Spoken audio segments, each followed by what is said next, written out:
step number 6, which is to commit to the decision to change that we made throughout this process of kicking status quo in the butt once and for all. And status quo, we discussed, was feeling that you're stuck in a state of status quo where everything's same, but nothing changes. And you're feeling this niggling in the pit of your gut where you know life can be better, where you know you've got more to give, where you know that there's so much more passion on the other side, but you just don't know how to get there.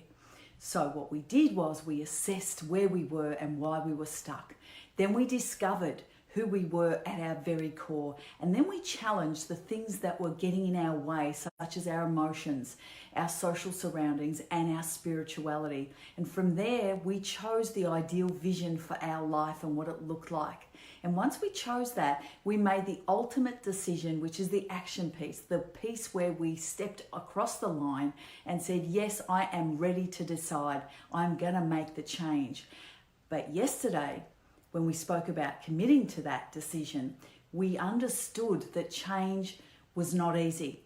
Change is a difficult journey. And remember, it does get a little bit difficult because it feels uncomfortable. We've been doing this for so long, it feels uncomfortable. And excuses get in the way. So it's not an easy step to change and to maintain that momentum of change. So my 6 rules today that I'm going to share with you is going to help you with that commitment piece and keep you on track when others don't like what they see with your change, which you're going to get a lot of that. And moments where you're frustrated and wondering what the hell are you doing because it doesn't feel comfortable. But change is never easy. And remember, I guarantee you, on the other side of change, on the other side of frustration, lies an endless bounty of beauty that is about to enter your life. So without rambling on for too long, let's talk about my 6 rules. And the first rule is making sure that we are committing to the boundaries that we're setting up around ourselves. We need to make sure that we are honoring these boundaries. You must honor boundaries because without boundaries, you will be pulled from pillar to post. As women, you know, and we've talked about this, that we are so many things to so many people. Unless we create these boundaries around us, we will be at the beck and call of every single person in our lives, and there will never be any time for ourselves. So it's incredibly important to build boundaries around yourself, and it's like a self-protective mechanism. And this is going to help you when it gets tough. Step or rule number 2 is to make sure that you understand what works for you. You know, so many times, and I'm no different, right? You look at the people around you and you think, oh yes, you know, she goes for a jog every morning, that one does yoga, and this one does this, and this one does that, and I should be doing what she's doing because she's getting incredible results. Does it work for you? You are not her or him or anybody else. You are you. And I'm guessing it's taking you quite a while to work out who the hell you are, because that's not an easy journey on its own. So making sure that you stand strong in that space. Just because it works for them doesn't mean it's going to work for you. And just because it works for them doesn't mean it's right for you. Let go of that stuff. That stuff just holds you back and continuously keeps you on that treadmill of trying to achieve something but never getting anywhere, and then wondering what the hell's wrong with you. You need to let go of that. I'm giving you permission to let go of that. Work out what works for you and stick to that. Rule number 3, we're surrounded by them, aren't we? The naysayers. Stay away from negative people. Tune the naysayers out. They're not going to help you at all. Make sure you build a block, some sort of mechanism that as soon as they start talking, you either eliminate them from your life. And as you know, we can't choose our family, we can choose our friends. But what you can do is you can limit the time that you have with those people if they're in your family. So limit time to the naysayers and build a protective mechanism that all of a sudden you tune out with your ears, you're not listening to what they've got to say, and focus back into your own energy. Focus back into yourself and who you know you truly are, because you made that decision to change. Remember, you can't go back. You've crossed the line. I've opened Pandora's box. So rule number 4 is making sure that you tune in. I've said this quite a number of times in my in my rules here, this is rule number 4, you must tune into your inner self. Your inner self will never ever lead you astray. Tuning in means listening to that gut instinct. You know, the one that keeps going, yeah, I'm not sure, this doesn't feel right, something about it doesn't feel right. It took me so long, such a long time in my own life to tune into my inner instinct, to my gut instinct. You know, my background is accounting and financial planning. I'm a numbers girl. I love it. But at the expense of the numbers piece and the logic piece, a lot of the time, the intuition and the spiritual side kind of goes astray, right? I'm learning and I'm still working on tuning in. Tuning in.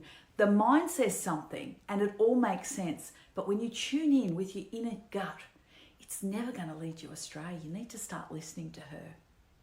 And step number 5, you need to preserve that energy. You need to protect your energy. We are all energy fields, and I particularly am like a sponge. So if the energy around me is doom and gloom, I kind of suck that up a lot, and I know that that doesn't work for me. So I try desperately to make sure that I'm maintaining a high level of energy, staying in spaces and places and people that help me maintain that high level of energy, because I love energy. I am high energy naturally in my own state, but I need to be mindful that I'm protecting that energy level at all times. And finally, you need to make sure as women, step number 6, stop apologizing. We apologize for absolutely everything. It's been so ingrained in our language, because language is so powerful, that we don't even know we're saying it sometimes. We even apologize for things that we don't do. Go figure. And why do we do that? Not exactly sure. I'm not a psychologist, but I do know that we feel the need to make sure we're pleasing everyone all of the time, we're everything to everyone, and we like to make sure we're not offending or hurting anyone's feelings. Well, you know what? In life, sometimes that's going to happen, and you've got to be okay with that. You've got to stand in your own conviction and say, you know what? I'm not going to apologize for every single thing, because I am not actually that powerful. I don't control everything. I'm going to stay in my conviction, stand strong in who I am, what I stand for, what I represent, what do I want in life. I've created that vision. I've decided that I'm going to change. I need to change. But with change comes frustration. With change comes resistance. And the first resistance you're going to feel is internally. And then the second resistance you're going to feel is externally. And it's all going to happen. Be prepared for it. Get ready for it. It's not easy. But you know what? Here's one thing I didn't mention, and here's something I've lived by my whole life, and it's called never, ever give up. Never give up. You know, if you have a bad day today, oh well, it's just another day. Guess what? Tomorrow when you wake up, you get to start again. You get to reinvent yourself every single day, and the power in that, I guess for me, when I'm feeling down, because I'm human too, remember? When I'm feeling down and I'm not feeling so focused and I'm self-doubting and I'm falling into that space of internal resistance, I know that tomorrow is another day. I know I get to start again, and that is the one thing that keeps me going every single day of my life, because nothing is fixed.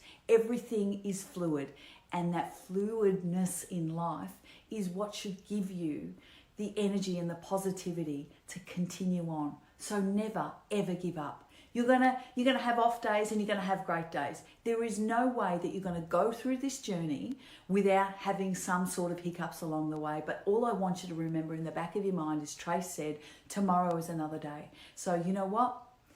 What do they say? Shit happens. Shit happens and shit days happen. Don't worry about it. Keep going, forging on. Remind yourself, go back and remind yourself that you decided that you didn't want to be in this state of status quo anymore. You were sick of that niggling feeling that there was more, and you discovered who you were at your core. You identified the challenges that were going on around you, spiritually, socially, and emotionally. And then you created that vision. And that vision is something you're not going to be able to get out of your head. You've started it, and you're going to have to finish it. And with the decision to change came the resistance. But what did you do? You stuck to my 6 rules for financially free women. Women who want to be strong, independent, and ultimately free of every single thing that holds them back in life, whatever that may be. Because only then Do we have full commitment to who we are, to sharing our beauty with the world, and to living the fullest life? Because life is a gift. And we know it's a gift more so now than ever before. Don't waste that gift away.